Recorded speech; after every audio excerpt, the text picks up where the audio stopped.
unlimited drama series. The candles flickered between us like dying promises.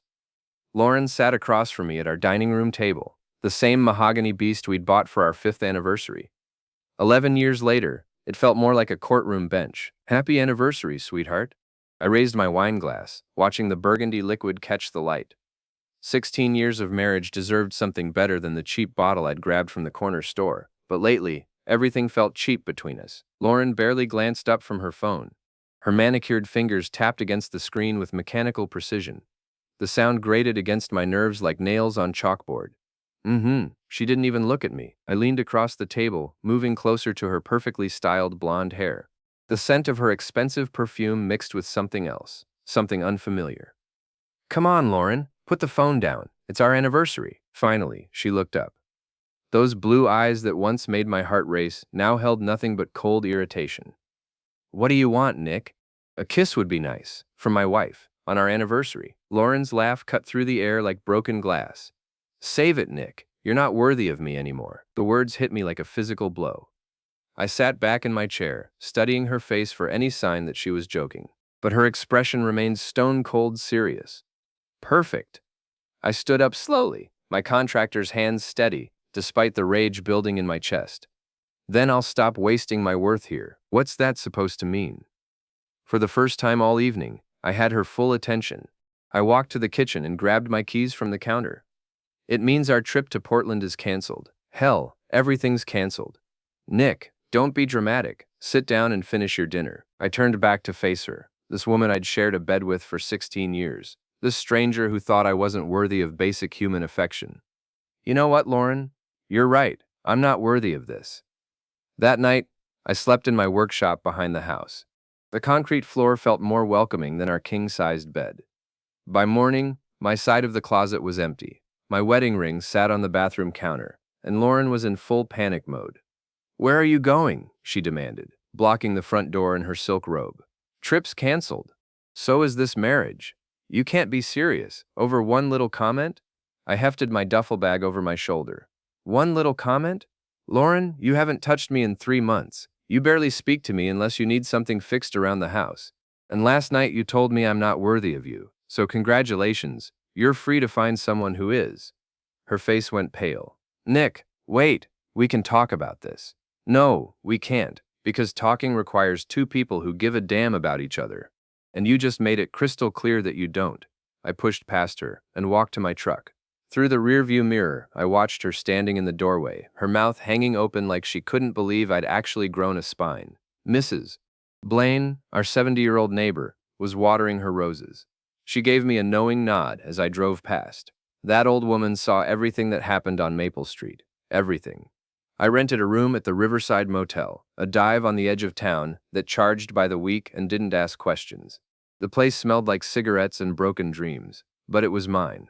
For the first time in months, I could breathe. 3 days later, I was back at the house to grab some tools from my workshop. Lauren's car wasn't in the driveway, but I used my key anyway. The house felt different, lighter somehow, like a weight had been lifted from the walls themselves. I was heading to the basement when I noticed Lauren's laptop open on the kitchen counter. The screen was still active, showing her email inbox. I shouldn't have looked. Any decent man would have walked away. But I wasn't feeling particularly decent. The first few emails were work-related nonsense from her insurance company. Then I saw it, a message from someone named Carter Nash, with the subject line, "Can't wait for tonight." My finger hovered over the trackpad. This was it, the moment where I could choose to be the bigger man, walk away, and let my marriage die with dignity. Instead, I clicked. Lauren, baby. Last night was incredible. I can't stop thinking about your hands on me, the way you moaned my name. Your husband has no idea what he's missing. See you at the Hilton at 8. Room 237. Wear that red dress I bought you. Mine C. My vision blurred. The laptop screen seemed to pulse with each beat of my heart. 16 years. 16 goddamn years of fixing her car, painting her nails when she was too tired, bringing her coffee in bed every Sunday morning, and this was my reward. I scrolled through more emails, dozens of them, going back months. Photos, explicit messages, plans for secret meetings. Lauren and Carter had been carrying on right under my nose, and I'd been too stupid to see it. But I saw it now. and I was done being stupid. Frankie's auto shop sat on the wrong side of the tracks, where the paint peeled off buildings like sunburned skin, and the American dream went to die. I'd known Frank Kowalski since high school, back when we were both dumb enough to think we'd conquer the world with nothing but attitude and elbow grease. 25 years later, Frank had grease permanently embedded under his fingernails, and I was sleeping in a motel room that charged by the week. So much for conquering anything. You look like hell, Nick. Frank wiped his hands on a rag that had seen better decades. Marriage troubles? Marriage is over. I pulled out my phone and showed him one of the emails I'd screenshotted. Lauren's been screwing around with some insurance hotshot named Carter Nash. Lathesh, Frank's weathered face twisted into a scowl. That cheating bitch. What are you gonna do? I'm going to make them both regret the day they decided to make me look like a fool. Nick, buddy, you can't just go beating people up. That's assault. Lathesh, I laughed, but there was no humor in it. Who said anything about violence? There are better ways to destroy someone than using your fists. Frank raised an eyebrow. I'm listening. I need you to help me install a GPS tracker under Lauren's car. Nothing illegal. You can buy them online. I just want to know where she goes and when. That's some serious spy shit, Nick. She wanted to play games, Frank. Now she gets to find out what happens when someone better at games decides to play back. 2 hours later, we had a magnetic GPS tracker, smaller than a deck of cards, attached to the undercarriage of Lauren's Honda Civic. The device would send location updates to my phone every 15 minutes. If she was meeting Carter, I'd know about it. She wanted adventure, I told Frank as we cleaned up. Let's give her a tour of hell. That evening, I drove to the Trawler, the local dive bar, where construction workers and fishermen went to forget their troubles. The place smelled like stale beer and broken promises, but the whiskey was cheap and nobody asked personal questions. I was nursing my second bourbon when I heard a familiar laugh from the corner booth. Tara Hoffman, Lauren's best friend since college, was holding court with a group of women I recognized from various neighborhood barbecues and PTA meetings. I'm telling you, Lauren is glowing these days, Tara was saying, her voice carrying over the bar noise. She's lost 15 pounds, bought a whole new wardrobe. Something's definitely going on. Good for her, replied Jenna Walsh, who worked at the same insurance company as Lauren.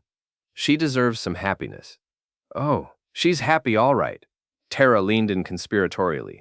Let's just say she's found someone who appreciates her properly, someone who treats her like the goddess she is. My grip tightened on my glass. I pulled out my phone and started recording their conversation.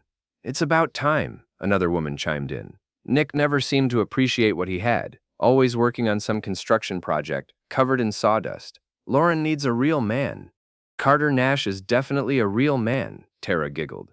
Have you seen his car? That BMW is gorgeous, and he wears actual suits to work, not flannel shirts and work boots. The women dissolved into laughter. I finished my drink and walked out, their words echoing in my ears. So the whole neighborhood knew about Lauren's affair. Everyone except the stupid husband. Well, the stupid husband was about to get very smart, very fast. The next morning, my phone buzzed with a GPS alert. Lauren's car was parked at 47 Riverside Drive, an upscale development on the other side of town. According to the tracker, she'd been there for 2 hours. I drove over and parked across the street. The house was a modern rental, all glass and steel angles that screamed, "Look how successful I am." A silver BMW sat in the driveway next to Lauren's Honda. Carter Nash, I presumed. I grabbed my camera and settled in to wait. At 2:30 p.m., the front door opened, and Lauren emerged, her hair mussed and her blouse wrinkled. She was laughing at something, looking back toward the house with an expression I hadn't seen on her face in years. Pure, genuine.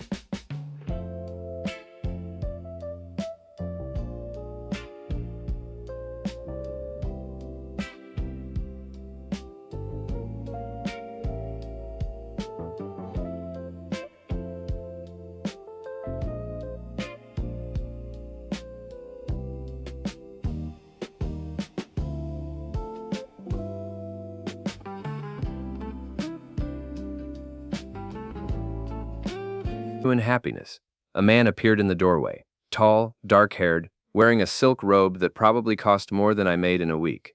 He pulled Lauren close and kissed her deeply, his hands roaming over her body with practiced familiarity. I took pictures, lots of them. Carter Nash was everything I wasn't: polished, wealthy, sophisticated. The kind of man who wore cologne instead of sawdust, who had manicured nails and a gym membership. The kind of man Lauren apparently thought she deserved. They kissed again, and this time Lauren melted into him like butter on warm toast. Her hands tangled in his hair, her body pressed against his with desperate hunger. I lowered the camera, my hands shaking with rage. 16 years of marriage, and she'd never kissed me like that. Not even on our wedding day. But she'd kiss him like that after destroying our family. I drove home, my mind racing with possibilities. Lauren wanted to play the cheating wife? Fine. But every game had rules, and she was about to learn that I was much better at this game than she thought. The house felt like a mausoleum when I walked in. Lauren's purse sat on the kitchen counter, her keys tossed carelessly beside it. She was upstairs, probably showering off the scent of her lover. I heard the water running as I made my way to our bedroom. Her clothes from earlier lay in a heap on the floor, the same blouse I'd seen her wearing at Carter's house, the same skirt he'd had his hands all over. My wedding ring still sat on the bathroom counter where I'd left it.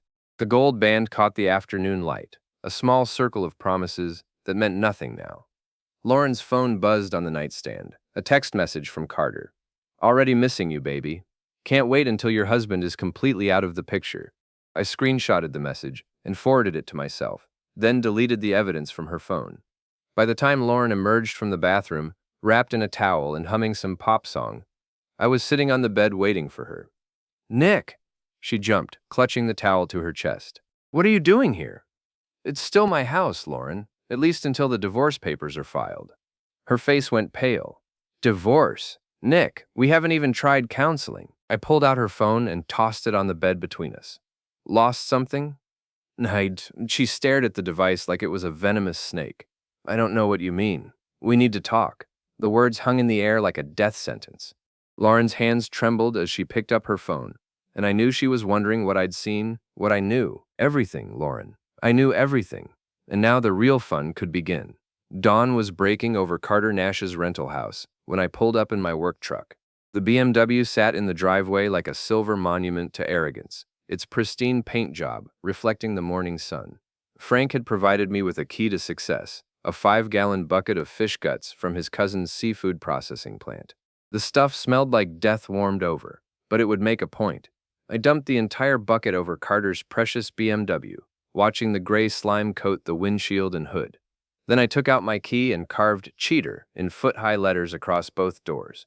The metal screamed as I dragged the key through the paint, leaving deep gouges that would cost thousands to repair. As a finishing touch, I slashed all 4 tires. Not completely, just enough to make them slowly deflate over the next few hours. By the time Carter discovered his ruined car, I was already at my next destination, Lauren's office building. The Pinnacle Insurance Group occupied 3 floors of a glass tower downtown. Lauren worked in human resources on the 15th floor, managing employee benefits and pretending to care about company policies like professional conduct and workplace relationships. The irony was delicious. I'd prepared a special email package the night before, photos of Lauren and Carter at his house, screenshots of their text messages, and a detailed timeline of their affair. Nothing pornographic or illegal, just evidence of 2 employees violating company policy during work hours. The email went to Lauren's boss, the HR director, and the company's ethics hotline. I signed it, a concerned employee, and sent it from an anonymous account I'd created specifically for this purpose. Then I sat in the parking garage and waited. At 9:47 a.m., Carter's BMW limped into the parking garage, fish guts still dripping from its ruined exterior. The tires were completely flat now, and the car made horrible scraping sounds as Carter tried to find a parking spot. I couldn't see his face from where I sat, but his body language told the whole story. He slammed the car door so hard, I thought the window might shatter, then stood staring at his destroyed vehicle with his hands on his hips. My phone buzzed with a text from an unknown number. "You're dead, Harlan. I know it was you." I typed back. "Prove it, Carter. And next time, maybe don't screw other men's wives." 20 minutes later, Lauren came running out of the building, her face flushed with panic. She found Carter standing next to his ruined BMW, and even from 50 feet away, I could see them arguing. Lauren kept pointing at the building, probably trying to get Carter to go upstairs. Carter kept pointing at his car, probably demanding to know what they were going to do about the psycho husband who'd destroyed his precious ride. I started my truck and drove slowly past them, rolling down my window as I approached. "Morning, Lauren," I called out cheerfully. "Nice day, isn't it?" Her face went white as she recognized my voice. Carter spun around, and I got my first good look at my wife's lover. He was younger than me, maybe 35, with the kind of artificially perfect features that screamed gym membership and protein shakes. His suit probably cost more than my truck, and his hair was styled with enough product to survive a hurricane. But right now, he looked like a man whose world was falling apart. "You son of a bitch!" Carter started toward my truck, but Lauren grabbed his arm. "Not here," she hissed. "People are watching." She was right. A small crowd had gathered to gawk at the destroyed BMW and the unfolding drama. I recognized several faces. It was one time at the company retreat. Your coworker posted a photo. You're wearing this shirt. Watch more on Grammarly.com. From Lauren's office, including Jenna Walsh, who was recording everything on her phone. "Have a great day, you two," I said, then drove away, leaving them standing in the wreckage of their secret affair. The rest of the morning was productive. I visited my lawyer to discuss divorce proceedings, then stopped by the bank to transfer our joint savings into a new account under my name alone. Legally, I had every right to the money. It was marital property, and Lauren had forfeited any claim to fairness when she decided to cheat. By noon, she had no access to our savings, no way to help Carter repair his car, and a growing scandal at her workplace that threatened both their jobs. My phone rang as I was eating lunch at a diner across town. Lauren's name appeared on the screen. "Hello, sweetheart," I answered. "How's your day going?" "Nick, we need to talk, right now." "I'm busy, maybe later." "Don't you dare hang up on me. I know what you did to Carter's car, and I know you sent those emails to my boss." "Do you? That's interesting. Got any proof?" Silence on the other end. Of course she didn't have proof. I'd been careful. "This is insane, Nick. You're ruining my life over a misunderstanding." Oh, I laughed so hard that other diners turned to stare. "A misunderstanding? Lauren, I have photos of you kissing another man. I have text messages where you plan your secret meetings. I have months of evidence that you've been cheating on me. What exactly did I misunderstand?" "It's not what you think." "Really? Then explain it to me. Explain how I can't stop thinking about your hands on me is not what I think it is." Another long silence. "I want a divorce," I continued. "I want you out of my house, and I want you to stop pretending you're the victim here." "Nick, please. We can work this out. I'll end things with Carter. We can go to counseling." "Too late for that. You had 16 years to work things out. Instead, you decided I wasn't worthy of you, remember? Well, congratulations. Now you're free to be with someone who is." I hung up and went back to my sandwich. Through the diner window, I could see storm clouds gathering on the horizon. The weather forecast called for rain, but I had a feeling the real storm was just beginning. The Riverside Motel wasn't much to look at, but it had one crucial advantage. Mrs. Chen in the front office minded her own business and took cash without asking questions. I'd been living in room 12 for a week now, and it felt more like home than the house on Maple Street ever had. My phone had been buzzing all morning, with calls from Lauren, Tara, and even my mother-in-law. I ignored them all. Whatever crisis was unfolding in their world, I didn't want to hear about it. The knock on my door came at 2 p.m. sharp. I opened it to find Officer Jim Trent standing in the hallway, his uniform crisp despite the humid afternoon heat. "Afternoon, Nick. Mind if I come in?" "Depends. Am I under arrest?" "Not at all. Just want to ask you a few questions." I stepped aside and let him enter.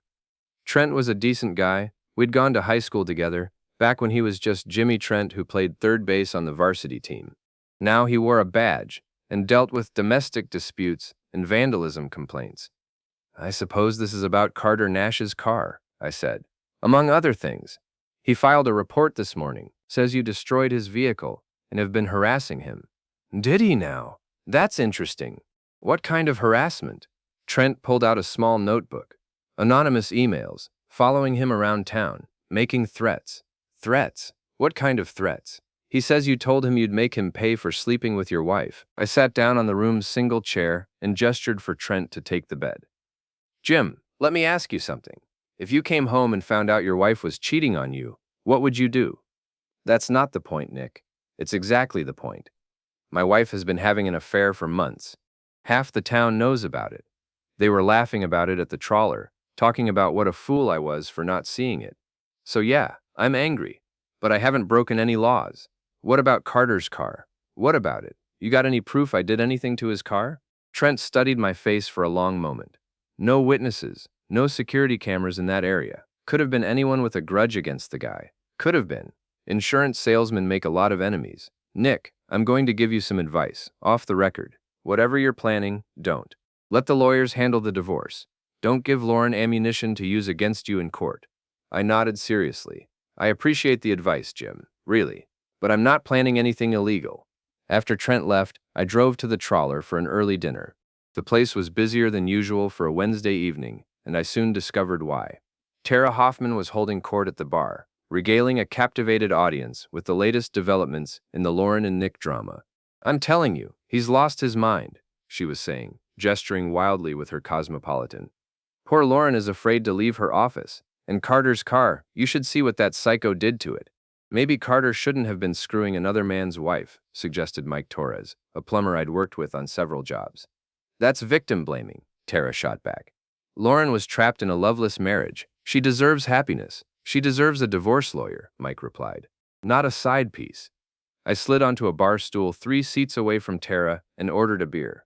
She noticed me immediately, her face flushing red with embarrassment. Well, well, she said loudly. Look who's here, the scorned husband himself.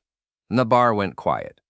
Every eye in the place turned toward me, waiting to see what would happen next. I raised my beer in a mock toast. Evening, Tara. How's the gossip business treating you? I'm not gossiping. I'm supporting my friend through a difficult time. Your friend who's been cheating on her husband for months? That friend? Tara's mouth opened and closed like a fish out of water. That's not what? Not true? Because I have photos that say otherwise. I have text messages. I have hotel receipts. Want me to share them with everyone here? You're sick, Tara hissed. Lauren never should have married you. On that, we finally agree. I pulled out my phone and scrolled to one of the photos I'd taken of Lauren and Carter kissing. Here's your friend, supporting herself through her difficult marriage. I held up the phone so everyone at the bar could see. Gasps and murmurs rippled through the crowd. Jesus, Nick, someone whispered. I'm sorry, man. Don't be sorry for me, I said, putting the phone away. Be sorry for her, because this is just the beginning. Tara grabbed her purse and stormed out, but not before half the bar had gotten a good look at the evidence. By tomorrow morning, every person in town would know exactly what Lauren Harlan had been up to. My phone rang as I was finishing my beer. Lauren's name appeared on the screen. You bastard, she said without preamble. Tara just called me, crying. How could you humiliate her like that? I didn't humiliate anyone. I just showed people the truth. Those photos are private. They were private when you were taking them in secret. Now they're evidence in our divorce proceedings. Nick, please. This has gone far enough. I'll do anything to fix this. Anything, really. Yes, anything. I smiled, even though she couldn't see it. Then go back in time 16 years, and don't cheat on your husband. I hung up and ordered another beer. Outside, rain was beginning to fall, drumming against the bar's windows, like impatient fingers. The storm was here, and it was just getting started. Friday night at the trawler was standing room only. Word had spread about the drama unfolding between Lauren, Carter, and me, and half the town had turned out to see what would happen next. The air crackled with anticipation and cheap cologne. I sat at my usual spot at the bar, nursing a whiskey and watching the door. Lauren's Honda had been parked outside Carter's house all afternoon. My GPS tracker had kept me informed of her every move. But tonight was different. Tonight, I was done playing defense. At 8:30, the door opened, and Lauren walked in, followed closely by Carter Nash. The entire bar went silent, conversations dying mid-sentence as everyone turned to stare at the cheating wife and her lover. Lauren had dressed for battle, a tight black dress that showed off the 15 pounds she'd lost, her hair perfectly styled, makeup applied with surgical precision.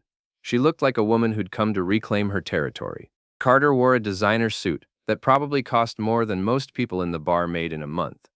His BMW had been repaired, but I could still see faint scratches where I'd carved cheater into the paint. They found an empty table in the corner and sat down, trying to ignore the whispers and stares from the other patrons. Lauren ordered a martini. Carter asked for some imported beer I'd never heard of. I finished my whiskey and walked over to the small stage area where local bands sometimes played. The microphone was still set up from last weekend's karaoke night. "Excuse me, everyone," I said, tapping the mic to make sure it was working. "Sorry to interrupt your evening, but I have something I'd like to share." The bar fell completely silent. Lauren's face went white as she realized what was about to happen. "Most of you know me, Nick Harlan. Been living in this town for 20 years, married to Lauren for 16 of them. Some of you might have heard that we're having some marital difficulties." Nervous laughter rippled through the crowd. Lauren started to stand, but Carter pulled her back down. "Well, I thought you might be interested to know exactly what those difficulties are."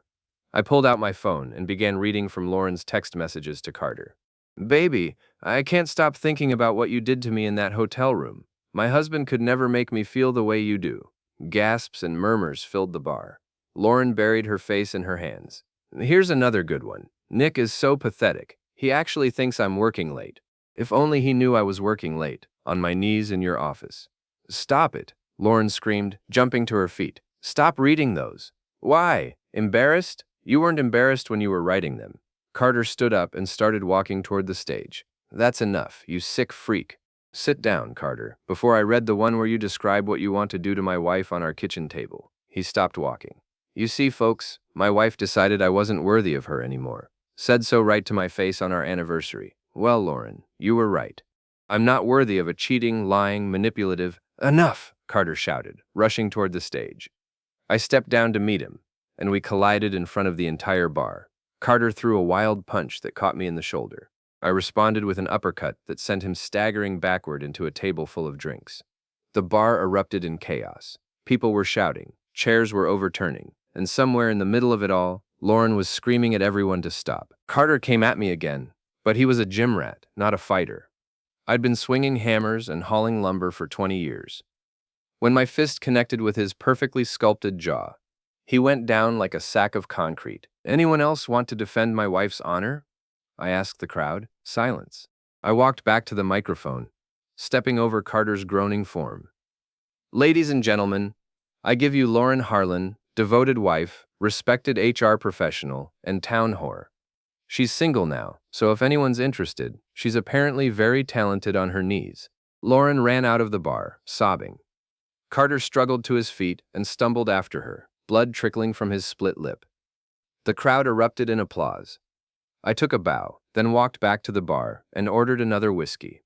My phone was already buzzing with calls from Lauren, but I ignored them all. "Damn, Nick," said Mike Torres, clapping me on the back. "That was brutal." "She wanted a public relationship," I replied. "Now she's got one." By Monday morning, Lauren had been fired from her job. The HR investigation had concluded that she'd violated company policy by conducting a personal relationship with a colleague during work hours. Carter had been transferred to the company's Portland office, a lateral move that everyone understood was really a demotion. Their affair was over. Their reputations were destroyed. Their careers were in ruins, and I was just getting started. The divorce papers were filed on Tuesday. I was asking for the house, half of Lauren's retirement account, and alimony based on the difference in our incomes. My lawyer assured me that Lauren's adultery would work heavily in my favor. On Wednesday, I received a call from Mrs. Blaine. "Nicholas, dear, I thought you should know. Your wife came by yesterday with some man in a moving truck. They took quite a few things from the house." "What kind of things?" "Furniture, mostly. That nice dining room set, some of the artwork. I have it all on my security camera if you need it for the divorce proceedings." I thanked Mrs. Blaine and drove over to the house. Sure enough, Lauren had cleaned out half the furniture and most of the valuable artwork we'd collected over the years. She'd also taken my grandfather's antique tools from the basement workshop. That crossed a line. I called my lawyer, then drove to Carter's rental house. His BMW was in the driveway, along with a U-Haul truck.